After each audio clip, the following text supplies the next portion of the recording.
Olá, Leonardo Amorim Advogado. Este vídeo está em continuidade àquele primeiro, acerca do Concurso Nacional Público Unificado, organizado pelo Ministério da Gestão, Inovação e Serviços Públicos com a banca da Sesgan Rio.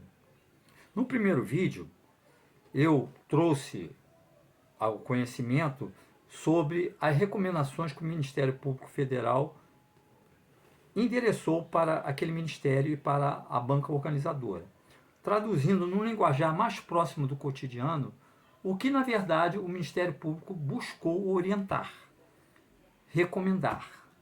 Então, foi justamente com esse objetivo.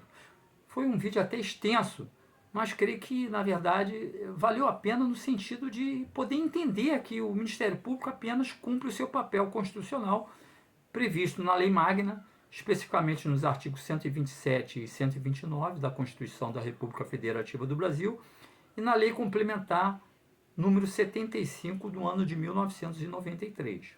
Então, o Ministério Público apenas cumpriu seu papel constitucional, certo?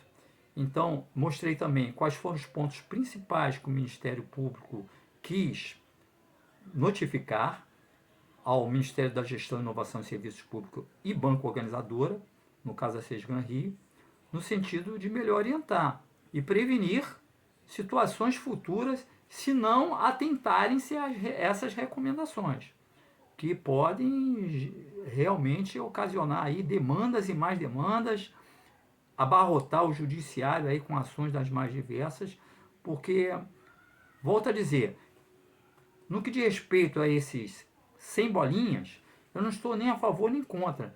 Eu estou transportando para vocês aquelas recomendações no sentido de um linguajar mais fácil de entendimento. Então, o primeiro vídeo, ele é bom nesse sentido, porque as pessoas ouvem, o Ministério Público fez isso, fez aquilo, mas não sabe o que ele recomendou. Eu praticamente li as recomendações todas.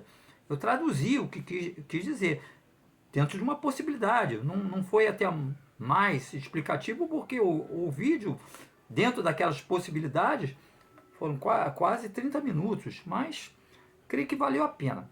Bom, o ponto principal, agora eu vou me ater naquela questão do ponto principal que o Ministério Público está focando.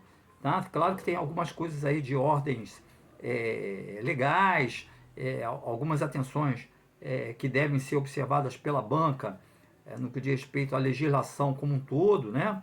Um ou outro dispositivo de lei. Tá? Mas qual é o ponto principal? É justamente a questão da redação contida na capa de cada uma das provas dos blocos. Tá? Então é comum, essa redação foi comum a todos os blocos. Tá? Atinge todos os blocos do Concurso Nacional Público Unificado. Então eu achei pertinente fazer um apontamento aí, porque, volto a dizer, não estou nem a favor dos sem bolinha ou contra. Eu apenas estou colocando no sentido jurídico da coisa para que vocês possam entender o que está acontecendo. E se o Ministério da Gestão e Inovação não se posicionar, não observar, não atentar-se às recomendações do Ministério Público Federal, repito, poderemos ter problemas daqui para frente, comprometer todo o concurso. Tá? Então vamos lá na questão principal, que é a redação da frase contida na capa. Então eu destaquei. Hoje o título deste vídeo agora é o E. Qual é o título do vídeo? E. Então eu fiz alguns apontamentos e vamos falar sobre o E. Tá? Então me permita a minha modesta participação nesse sentido de melhor orientar. Vamos falar sobre o E.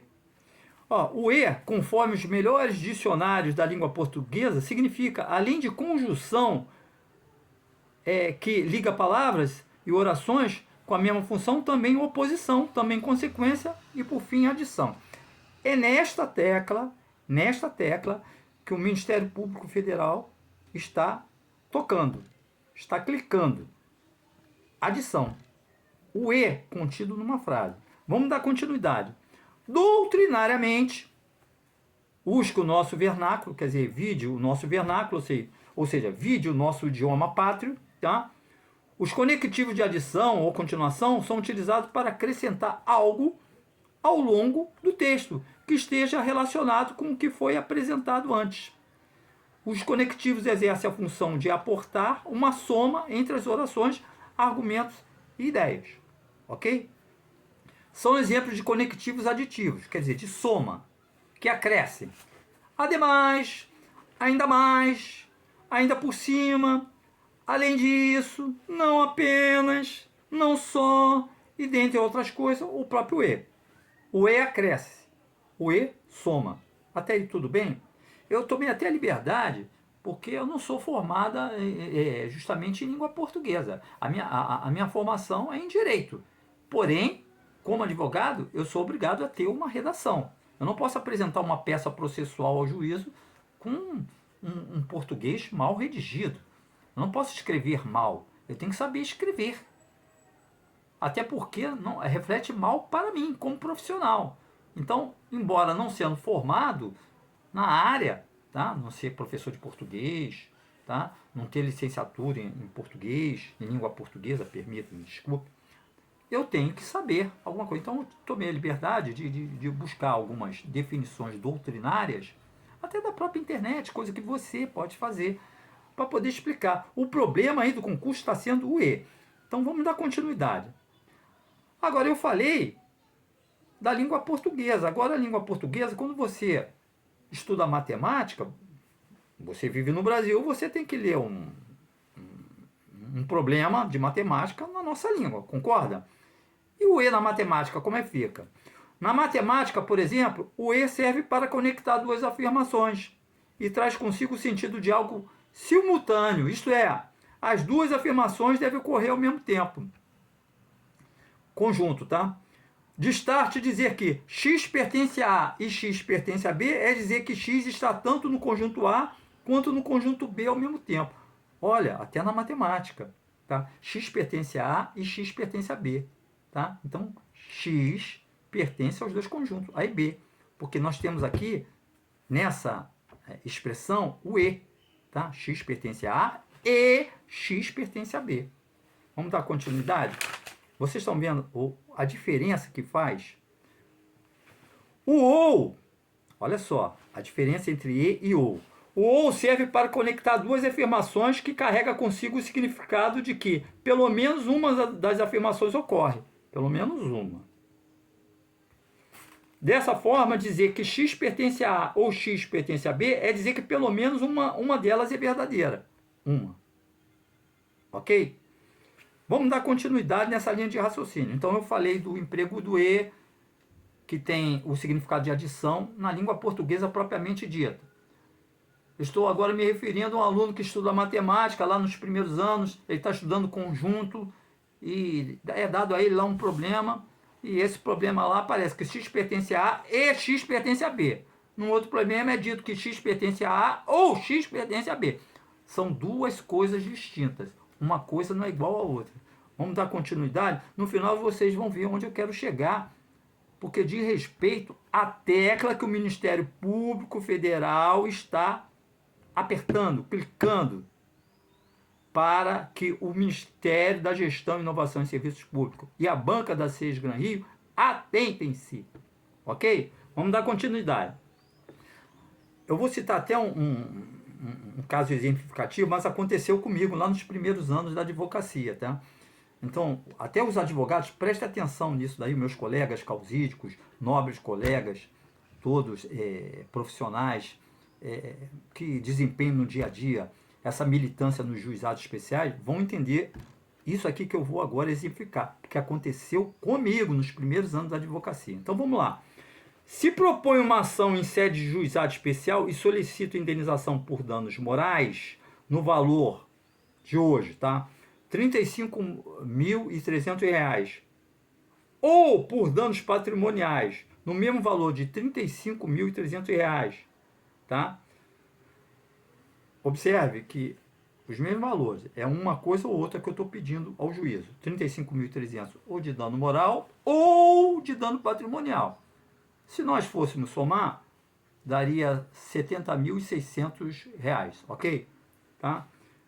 a petição inicial estará de acordo com o inciso 2º do parágrafo 1º do artigo 3º da Lei Federal 9.099, de 26 de setembro de 1995. Tá? Porque eu estou dentro do que o juizado especial, na sua lei, prevê. Eu posso propor uma ação que não ultrapasse o valor de 40 salários mínimos. Ok? Porque eu estou pedindo ou. O juizado, aí vamos lá. O que reza o dispositivo elencado, que é o inciso 2º do parágrafo 1º do artigo 3º da Lei Federal 9.099, de 1995.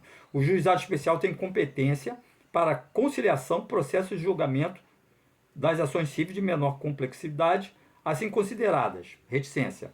Compete ao juizado especial promover a execução dos títulos executivos extrajudiciais no valor de até 40 vezes o salário mínimo, observado o disposto no parágrafo 1º do artigo 8º desta lei. Tá? 40 salários mínimos hoje perfaz R$ 56.480. Vocês lembram do primeiro exemplo que eu estou pedindo, tá? Hipoteticamente, uma indenização por danos morais de R$ 35.300 reais ou R$ 35.300 de dano patrimonial, eu estou pedindo uma coisa ou outra ao juízo. Tá? Se somados, tá, terei 70.600. Mas não é o caso de somar, porque eu estou pedindo, é um pedido alternativo. Excelência, me dê ou por dano moral ou por dano patrimonial R$ 35.300. É isso que eu estou pedindo. Agora vamos lá para o outro exemplo. Então, por outra, se no pedido constante da exordial na redação constasse indenização por danos morais, nesse mesmo valor R$ 35.300, e R$ 35.300 por danos morais, quer dizer, eu peço 35.300 por danos morais, repito, e também 35.300 por danos patrimoniais, eu dessa forma, eu estaria atingindo essa marca de 70, esse quanto de R$ 70.600. Ciente que o teto máximo de 40 salários é hoje, considerando o salário mínimo de R$ 1.412, é hoje de R$ 56.480. Haja vista, repito, um salário mínimo igual a R$ 1.412. A peça inaugural certamente será indeferida por não estar amparada nos preceitos do inciso 2º do parágrafo 1º do artigo 3º da Lei Federal 9.099. Posso confessar? Não tem problema, foi lá no início da advocacia. Certa vez, alguma coisa me distraiu, não sei se eu estava com a televisão ligada, ou não sei se eu estava prestando atenção em alguma outra conversa. Não sei o que aconteceu. Eu fiz uma petição inicial tão bonita, tão bem feita, só que na hora do pedido, que eu queria justamente ela colocar ou dano moral X, ou dano patrimonial também X, eu coloquei E. Eu passei uma vergonha, porque em plena audiência, eu fui, de alguma maneira, chamado a atenção, vamos dizer assim, porque o juiz considerou que eu estava ultrapassando o teto previsto no juizado especial civil. Então você vê que até para nós, profissionais de direito, um E ou um OU, dependendo, ele faz a diferença na hora de inserir na exordial, na petição inicial. Tá? Aconteceu comigo. Vergonha, mas foi lá no início. Mas foi por distração. Certo? Até porque eu sei que o teto é de 40 salários mínimos. Tá bom? Então aconteceu comigo. Então esse é um exemplo, mais um exemplo. Tá? Eu falei da língua portuguesa, questão doutrinária, eu falei de exercício de matemática, né? Na questão de conjuntos, o E e o U, e falei também quando você elabora uma peça inaugural e se você se distrair ou não souber aplicar na redação corretamente o E e o U, o problema que dá. Tá? Agora, considerando doutrinas diversas, eu estava lendo aqui qual é o objetivo de uma prova de interpretação de texto. Vejam bem, a banca propôs na prova de língua portuguesa questões de interpretação de texto. Pergunto, se a banca, na prova de língua portuguesa, está propondo interpretação de texto, como é que a própria banca, que está exigindo dos participantes do concurso, que interprete bem para poder ter como certa cada uma dessas questões da prova de interpretação de texto, como é que ela vai poder defender que o E que está na capa de todas as provas significa ou? Se E é uma coisa e ou é outra. É isso que não dá para entender. Se a banca está cobrando, tá? Prova de língua portuguesa, vou interpretar o texto. Questão A, tal.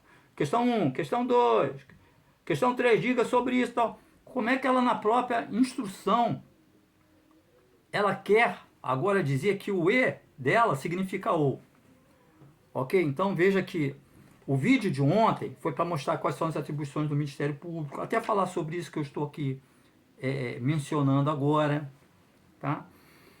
Mas agora, especificamente neste vídeo, o título é E. Eu estou falando só sobre o E. O problema desse concurso está sendo o E, certo? Vamos dar continuidade. Eu li uma historinha muito interessante. Aí não é nem questão de E, é questão de emprego de vírgula, né? É uma história de um rei, duas nações de língua portuguesa, duas nações africanas que estavam em guerra. Certa vez alguém foi preso e era da outra nação, tá? E o rei, ciente que fulano foi preso e poderia ser enforcado, ele quis reverter o quadro. Por quê? Porque aquele fulano que seria enforcado era filho de embora opositor seu, mas uma pessoa que ele estimava, considerava muito, que se viesse a morrer enforcado, poderia agravar mais o andamento da guerra, que já perdurava, tá? Então ele mandou um recado lá para o pessoal, olha, até transcrevi aqui, a história é interessante, ó. O tribunal condenou, vírgula, eu não absolvo. Assim foi passado o recado. Só que, na verdade, o recado que o rei quis passar foi o seguinte: o tribunal condenou, eu não, vírgula, absolvo. Como a vírgula foi colocada no lugar errado, o rapaz foi enforcado. Não tem nada a ver com a história do E aqui, mas vocês estão entendendo como a aplicação de uma vírgula, o emprego de um conectivo, seja E ou muda toda uma história? Só que agora nós estamos falando de algo sério, um concurso público. Tem aquele que transcreveu a frase e marcou o número do gabarito. Não obstante a sua capacidade intelectual, ele está torcendo para que os 100 bolinhas sejam eliminados. Até entendo a posição dele, quanto menos concorrente, melhor, tá? Mas o que o Ministério Público está colocando é que os 100 bolinhas, ou 100 frases, engloba todo mundo no mesmo pacote, vão chamar todo mundo de 100 bolinha, eles também não fizeram errado. Porque esse E nas instruções da capa dá amparo a eles, tá? Vamos dar continuidade. Eu fiz a transcrição daquilo que o Ministério Público colocou. O item 8.17, letra I, do edital, reza o seguinte: ó, o candidato será sumariamente eliminado deste concurso público unificado se reticência descumprir as instruções contidas nas capas das provas. Isso está no edital.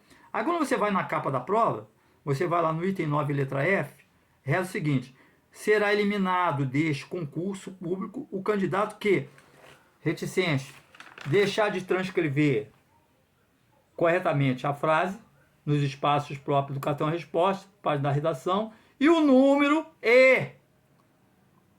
do gabarito constante na referida capa do caderno de questões.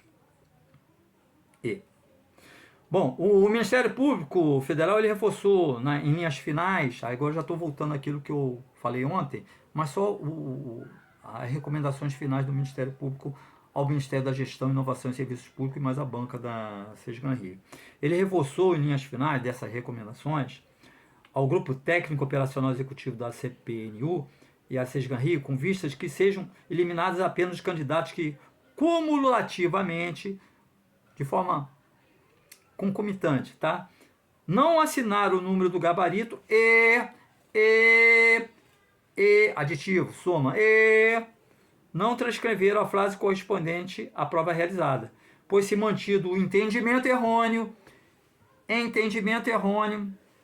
se mantido o entendimento errôneo pela comissão da CPNU acarreterá indesejável e intensa judicialização, com liminares a toda sorte, ou comprometerá a isonomia, a segurança jurídica do certame, sendo dever da administração prevenir litígio. Bom, então, repetindo, ontem o vídeo foi de quase 30 minutos, porque o foco principal foi justamente a recomendação do Ministério Público, mostrando quais são os deveres constitucionais do Ministério Público, traduzindo praticamente linha por linha das recomendações do Ministério Público para um linguajar mais adequado ao nosso cotidiano, para que pessoas que não são da área de direito, mas que estão participando do concurso, entendam o que o Ministério Público recomendou. Lembrando que o Ministério Público ele recomenda, porque é função constitucional, mas não é ele que decide. E ele está prevenindo, ele está alertando, está dizendo, olha, atente-se aí porque vocês erraram aí, tá?